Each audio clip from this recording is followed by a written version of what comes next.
Okay guys, so here's the deal. It's been 2 weeks since we shot a YouTube video. With Thanksgiving around the corner and Christmas coming up soon, we've been very busy around here. But let me tell you, we're going to pause life right now for just a moment. We're going to review and play a great game. I'm talking about a classic game. I'm talking Atari, Color Vector, 1983. Star Wars, guys. I mean, come on, what did you expect? With the new movie coming out, number one. Number two, we got the console game that's out now, came out last night at midnight. Star Wars is in the air. So we got to do a Star Wars video. So today, we're going to play Star Wars. You're going to see if I can get 200,000 points. I know it's not a great score, guys, but for me, that's pretty good. After that video, we're going to sit down, we're going to read some comments by the viewers. So stay tuned, guys.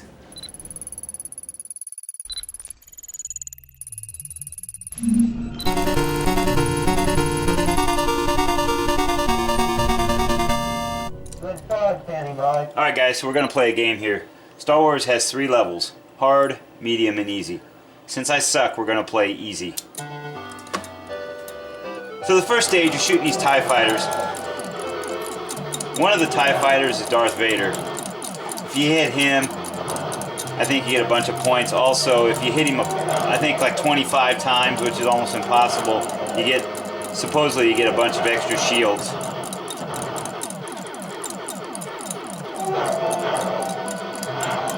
Alright. If you see the Death Star has writing on it, at the top it says, "May the Force be with you," and down below is the programmer's names. So that's kind of neat. You got to look really close when you see it. Now in this stage here, supposedly if you don't shoot anything but the exhaust port, you get a huge bonus. I've never got that to work, so guys, if you know anything about that, write in and let me know. I always just shoot and try to get as much as I can.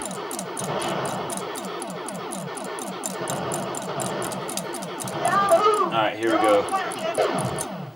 Now see that writing? May the Force be with you, and then there's 3 names down below there. Alright. My camera's probably having a hard time focusing on this vector game here, it's so bright. So we're back to this stage, the TIE fighters. We want to shoot these guys. This is really hard here because they really start firing on you, really. Let's see here. So far we still got all our shields. Alright. We're at 90,312. This time you want to shoot the little red bases. Of course you want to shoot the fireballs that come at you. See those? Shoot those. There's not a certain number of them. You just keep getting them until you clear the stage. So you fly to the end of the stage here.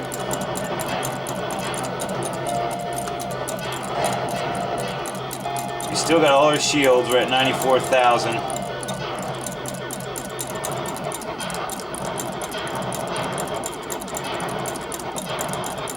Alright. Now we're back in the tunnel. Now this time they added bars that you have to fly under and over.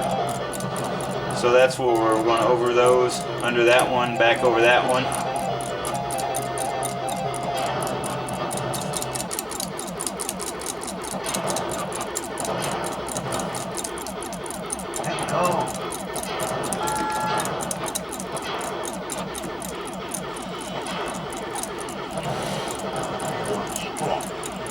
Alright. Whew. Alright, so now our score, we're at 168,305. Now here's they really get crazy on you. They really start firing at you. This is where I use it, or lose a ton of my shields here. There's a shield, I lost one already.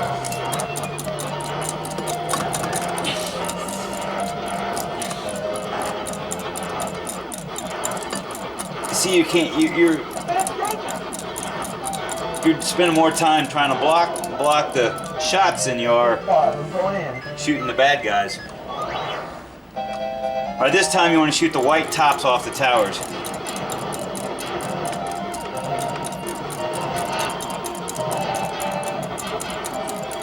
And there's, I believe, 16 or 20 of them to hit all together. If you get them all, man, you get a great big bonus.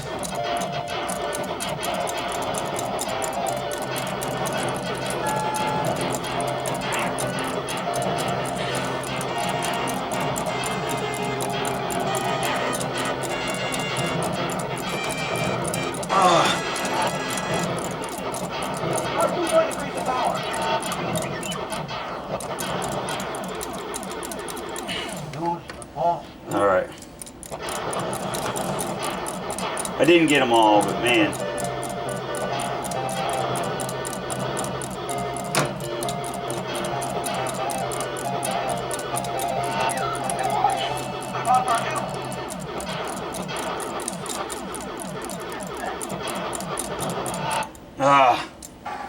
Alright, 193,000. Alright guys, well, there you go, there's Star Wars for you. So guys, before I read a couple of viewer emails, I want to show you this beer here, guys. This is called the Blue Moon Spiced Ale. This is a great beer, guys. It's very seasonal, very festive. We got Thanksgiving coming up, Christmas around the corner. What an appropriate drink, and cheers to you.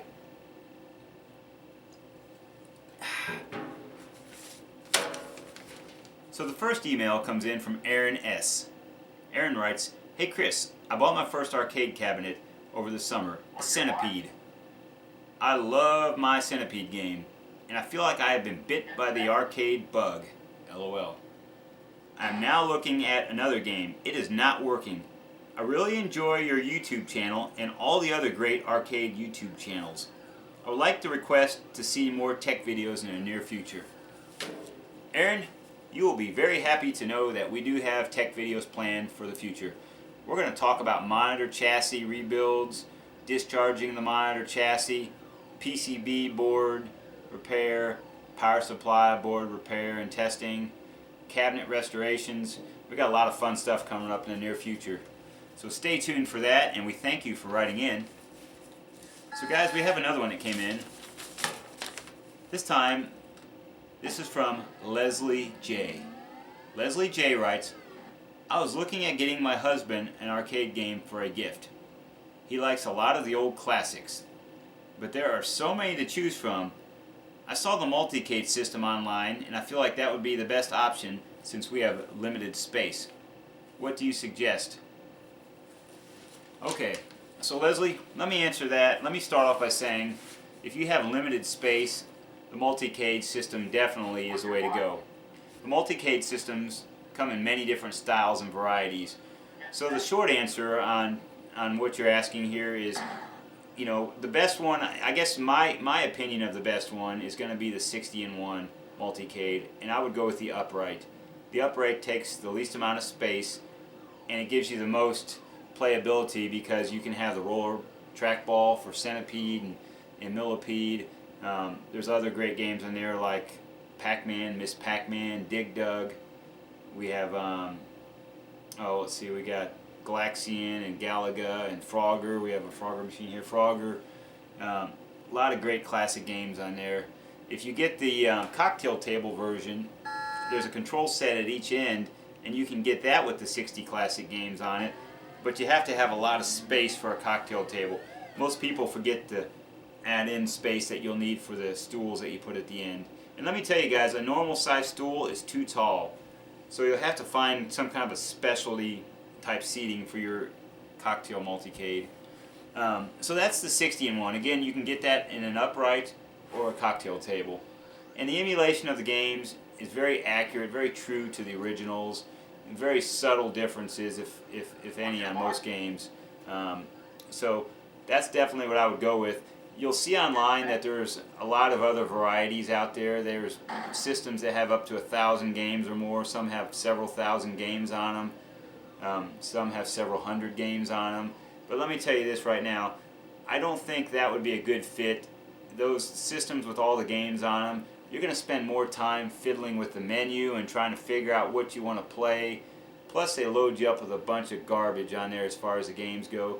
You'll get like 15 versions of Pac-Man. Who needs 15 versions of Pac-Man? You know, you got the one basic game that everybody knows. Who, you know, there's a version where the dots are hearts. There's a Miss Pac-Man version where it's, you know, After Dark, where the maze is invisible. I mean, there's just a bunch of hacked and modded versions of each game. And then some of those have a bunch of fighting games in there too, which means you have to have a different control configuration. So, you know, I would go with the staple, the tried and true, tested 60-in-1 classic machine. It's you know, it's very good cabinet, very dependable board set. It's been around for years, and it's got all the staple classic arcade games. So that's my suggestion, and I hope that helps you out, Leslie. So guys, if you want to reach us, you can do so at arcade911@comcast.net. And if you guys would please hit the like and subscribe button down below. We're trying to build up the little YouTube channel here. And guys, cheers. Until next time, game not over. Thanks.